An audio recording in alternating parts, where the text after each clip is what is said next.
దేవునికి మహిమ కలుగును గాక. దేవాతి దేవుడు మరి మనతో కొన్ని మాటలు మాట్లాడించుకుంటుండగా మనం శ్రద్ధగా ఈ మాటలను మనం విందాం.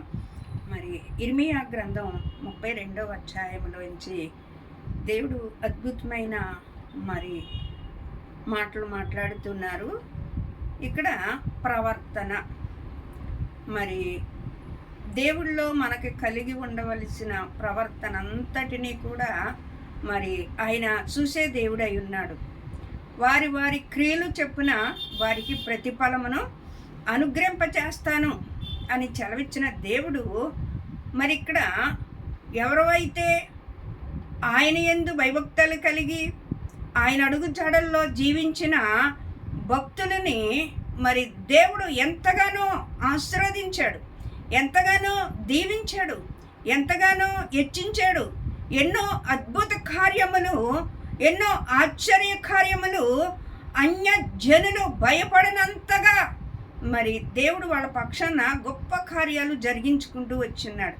ఎందుకు అనంటే వాళ్ళు దేవుని మీద మరి పూర్తిగా వాళ్ళ ప్రవర్తన విషయమే కావచ్చు, వాళ్ళ క్రియల విషయంలో కావచ్చు, అన్ని విషయంలో దేవునికి భయపడుతూ ఉండేవారండి. ముందు దేవునికి ప్రాధాన్యత వాళ్ళు ఇచ్చేవారు కాబట్టి దేవుడు వాళ్ళ హృదయములను ఎరిగి ఉన్న దేవుడు కాబట్టి వాళ్ళ హృదయ ఆలోచనలను వాళ్ళు అనుసరించలేదు. కానీ దేవుడు ఆలోచనను వాళ్ళు అనుసరించినప్పుడు దేవుడు గొప్ప కార్యములు వాళ్ళ జీవితంలో జరిగించడండి.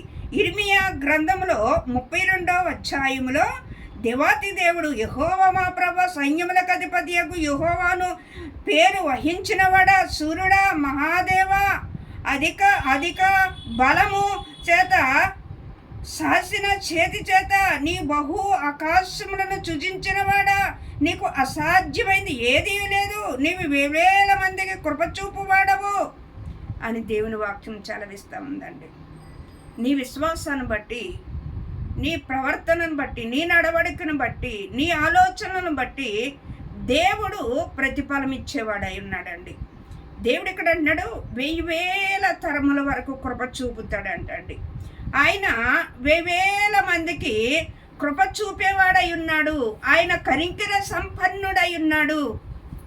ఇక్కడ ఆయన పేరు వహించిన వాడంటండి. ఆయన మహాదేవుడంట, మహాకార్యములు చేయవాడు.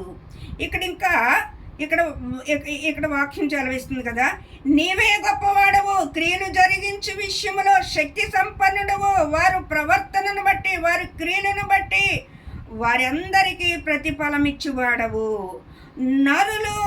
నరపుత్రులు మార్గములన్నిటిలో నీవే కనులారా చూచుచున్నావు. నీవు ఐగుప్తు దేశములో చేసిన నేటి వరకు ఇశ్రాయేలు వారు మధ్య నీవు జరిగించుచున్నావు.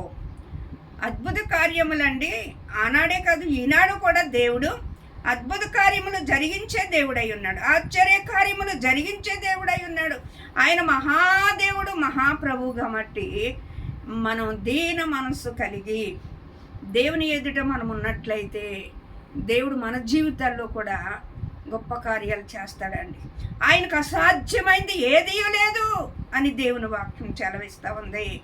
దేవుని సన్నిధిలో మనము వణుకుతూ, మనము భయపడుతూ దేవుని ఎడల మనము జీవించినట్లయితే మన క్రియలను ఆయన పరీక్షిస్తాడంటండి. మన ప్రవర్తన ఆయన పరీక్షిస్తాడు. మనము ఎలా నడుస్తున్నాం, ఎలా జీవిస్తున్నాం అని దేవుడు ప్రతీది మన పక్షాన ఆయన ఆలోచించే దేవుడండి. ఆయన కనులారా చూస్తాడంట. ఉదయం మొదలుకొని సాయంత్రము వరకు కూడా నువ్వు ఎలా జీవిస్తున్నావో, ఎలా నడుస్తున్నావో ఆయన పరిచాలన చేస్తాడంట. పేరుకి మాత్రం మరి క్రైస్తవులుగా పేరుకి మాత్రం రక్షించబడ్డాను, పేరుకి మాత్రం దేవుని తెలుసుకున్నాను అనటము కాదు. కానీ దేవుడు అన్నాడు, క్రియలు లేని విశ్వాసము మృతము.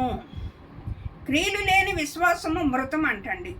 మన విశ్వాసములు ఏముండాలంటే క్రియలు ఉండాలి, ఆత్మీయ క్రియలు ఉండాలి, ఆత్మీయ పనులు ఉండాలి, ఆత్మీయ సవాసములు మనం దినదినము ఎదిగేవారుగా మనం ఉండాలి. ఆయనకు అసాధ్యమైంది ఏదీ లేదు, సమస్తమును ఆయన సాధ్యమే. నరమాత్రులు మార్గములన్నిటిలో నువ్వు కనులారా చూచుచున్నావు. ఆయన కనులారా చూస్తాడండి.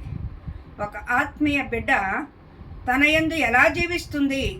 ఈ పాపమన్న లోకములో, ఈ లోకములో మనము ఆయన కొరకు బ్రతుకుతున్నామా? ఆయన కొరకు జీవిస్తున్నామా? సాక్షులుగా నిలవగలుగుతున్నామా? ఆయన మనల్ని పరిచాలన చేస్తాడండి, మనల్ని పరీక్షిస్తాడు. ఆనాడు మరి ఎలీషా ఎంతో రోషము కలిగిన వాడుగా, మరి ఇశ్రాయేలు ప్రజల పక్షంగా నిలబడిన వాడుగా ఉన్నాడు. ఏలీ కూడా ఎంతో రోషము కలిగిన వాడుగా, మరి దేవుని పక్షంగా నిలవబడగలిగిన వాడుగా ఉన్నాడు. మరి ఎంత అద్భుత కార్యములు ఎలీషా ఏలియా చేశారు అని అంటే, మరి వాళ్ళ భూమిని తలకిందులుగా చేసినంత గొప్ప కార్యాలు వాళ్ళు చేసుకుని వచ్చారు. వాళ్ళు ఎప్పుడూ కూడా మరి దేవుడు మాటకు జవదాటలేని వారుగా వాళ్ళు ఉన్నారండి. మరి ఆనాడు భక్తి ఈనాడు మనకు ఉండట్లేదు, ఆనాటి విశ్వాసం ఈనాడు మనకు ఉండలేదు. మరి దేవాతి దేవుడు మన జీవితాల్లో జరిగించుచున్న అద్భుత కార్యాలను బట్టి అయినా మనము దేవునికి భయపడేవారుగా ఉండాలి, దేవుని అడుగుజాడల్లో మనము జీవించేవారుగా ఉండాలి. దేవుడు ఇక్కడ ఇంకా చలవిస్తూ ఉన్నాడు. ఇక్కడ నీవు ఐగుప్తు దేశంలో చేసిన నేటి వరకు ఇశ్రాయేలు వారి మధ్య ఇతర మనుషుల మధ్య సుసక్రియలను మహత్కార్యములను చేయుచు నేటి వలె నీకు కీర్తి తెచ్చుకుంటున్నావు. నేటికి అంటే ఈనాటికి కూడా నువ్వు నమ్మిన దాన్ని బట్టి, నువ్వు విశ్వాసం ఉంచిన దానిని బట్టి, యేసుప్రభు అంటాడు, నీ విశ్వాసమే నిన్ను స్వస్థపరిచింది, నీ నమ్మకమే నిన్ను బాగు చేసింది. నమ్ముతున్నామండి. ఆయన క్రియలు ఎన్నో చూచాం, ఎన్నో అద్భుతాలు చూచాం, ఎన్నో ఆశ్చర్యకార్యాలు చూచాం, ఎన్నో మహత్కార్యములు చూచాం. మనం వెనకున్న అన్ని జరిగిన కార్యాలన్నీ మర్చిపోయి ముందున్న వాటి కొరకు మనం భయపడేవారుగా ఉంటాం. ఎప్పుడైతే నువ్వు దేవుని యందు విశ్వాసము కలిగి దేవుని అడుగుజాడల్లో జీవిస్తే దేవుడు ఎంత మాత్రమును దుష్కార్యము చేయడంటండి, సర్వశక్తుడు అంటండి, న్యాయమును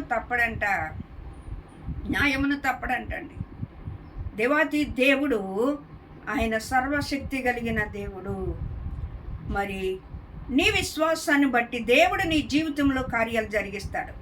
నమ్ముట నీ వల్ల అయితే నమ్మువానికి సమస్తమును సాధ్యమే అని దేవుడు చలవిస్తూ ఉన్నాడు.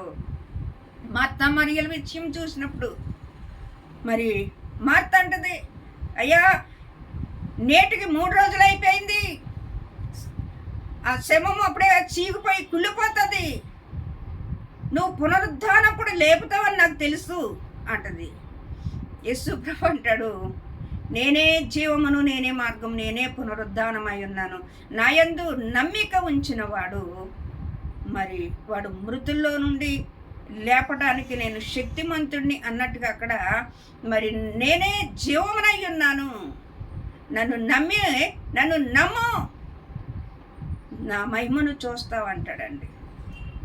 మనము నమ్మేవారిగా మనం ఉండాలి, విశ్వాసం ఉంచేవారిగా ఉండాలి. ఏదైతే నువ్వు భయపడుతున్నావో, ఏదైతే నువ్వు కృంగుతున్నావో, బాధపడుతున్నావో ఆ పరిస్థితి నుండి లేవనెత్తగలిగిన దేవుడు. కీర్తనలో 145 కీర్తనలో దేవుడు అంటాడు, పడిపోయిన వారిని లేవనెత్తువాడు, కృంగిన వారిని బలపరచువాడు. ఆయన శక్తిమంతుడు, ఆయన బలవంతుడు. నువ్వు నమ్ముకున్న దేవుడు ఎలాంటి వాడంటే, భూమి ఆకాశములను సృష్టించి ఆయన నామాన్ని స్థాపించిన దేవుడు. ఆయన గొప్ప కార్యములు చేయటమే కాదు, నీ అవమానమును కొట్టివేసి ఏ అంతల ఘనతను కూడా నీకు ఇచ్చే దేవుడు. ఆయనకు అసాధ్యమైంది ఏది ఉందండి? మనం ఎన్నో వాక్యాలు చూస్తాం, ఎన్నో వాక్యాలు మనము వాక్యం వింటాము, కానీ విశ్వాసం ఉంచట్లేదు మనం. ఎప్పుడైతే నీ పరిస్థితులు బాగాలేనప్పుడు, నీకు కష్టం ఉన్నప్పుడు, నీకు బాధ ఉన్నప్పుడు నువ్వు విశ్వాసం ఉంచినట్లయితే ఆ విశ్వాసముకు తగ్గ క్రియలు దేవుడి నీ ద్వారా జరిగిస్తాడు. దేవాతి దేవుడు ఆయన అనుక్షణము నిన్ను చూచున్న దేవుడు. నువ్వు కష్టంలో ఉన్నావా, బాధలో ఉన్నావా, దుఃఖంలో ఉన్నావా, అప్పుల్లో ఉన్నావా, అనారోగ్యములు ఉన్నావా, కృంగుదల ఉన్నావా, ఎలాగున్నావో దేవుడు నిన్ను చూచున్న దేవుడు. నువ్వు కూర్చుండట, నువ్వు లేచుట, నువ్వు ఏ రీతిగా నడుస్తున్నావు ఆయనకు తెలుసు. నువ్వు కష్టమున్నా బాధున్నా ఆయనలో నమ్మకస్తురాలుగా ఉన్నావా, దేవుడు అద్భుత కార్యము చేయబోతున్నాడు. నీ క్రియలు దేవుని ఎదుట యథార్థంగా ఉన్నాయా, దేవునికి నమ్మకస్తురాలుగా జీవించే వ్యక్తిగా మనం ఉన్నామా? దేవుడు నమ్మకమైన వారికి మెండైన దేవుడు కుమ్మరించే దేవుడు అండి. దేవాతి దేవుడు అంటాడు ఇర్మియా గ్రంథంలోనే, ఇక్కడ అంటాడు కదా, ఇర్మియా గ్రంథం 31వ అధ్యాయంలో, మరి శాశ్వతమైన ప్రేమతో నేను నిన్ను ప్రేమించుచున్నాను. 31వ అధ్యాయంలో మరి ఇక్కడ 3వ వచనములు అంటాడు, చాలా కాలము కిందట యెహోవా నాకు ప్రత్యక్షమై ఇలాగూ చలవిచ్చును, శాశ్వతమైన ప్రేమతో నేను నిన్ను ప్రేమించుచున్నాను, విడవక నీ ఎడల కృప చూపుచున్నాను. అంటే ఈ లోక ప్రకారంగా మనం చూసినట్లయితే మనుషుల ప్రేమ అంతంత మాత్రమేనండి. మనుషుల ప్రేమ శాశ్వతమైన ప్రేమ కాదు. నిజంగా ప్రేమించి 1 నెల ఉండొచ్చు, 2 నెలలు ఉండొచ్చు, లేదా 5 నెలలు ఉండొచ్చు, 1 సంవత్సరం ఉండొచ్చు, కానీ ఆ ప్రేమలో స్వార్థం ఉండదు. కానీ దేవుని ప్రేమలో స్వార్థం లేదండి. నువ్వు నిజంగా ఆయన కలిగి ఉంటే ఆయన ప్రేమను పొందుకుంటావు. ఆయన కనికరము కలిగిన దేవుడు, ఆయన జాలి కలిగిన దేవుడు, ఆయన కృపా సమృద్ధి కలిగిన దేవుడు. ఆయన దక్షిణ హస్తంతో ఆదుకునేవాడండి మనల్ని. యెషయా గ్రంథంలో 41వ అధ్యాయములు అంటాడు కదా, నీకు సహాయము చేయడానికే నీ కుడి చేయిని పట్టుకుని ఉన్నాను, భయపడకు, నేను నిన్ను బలపరుస్తాను. ఏ పరిస్థితుల్లో బాధపడుతూ ఉన్నావు, ఏ పరిస్థితుల్లో కృంగిన స్థితిలో ఉన్నావో దేవుడు గొప్ప కార్యములు మన జీవితంలో జరిగించబోతూ ఉన్నాడు. మనము నమ్మి ఆయన యందు విశ్వాసం ఉంచి ఆయన మార్గంలో నమ్మకస్తులుగా జీవించిన వారిగా దేవుడు మనల్ని స్థిరపరచునుగాక.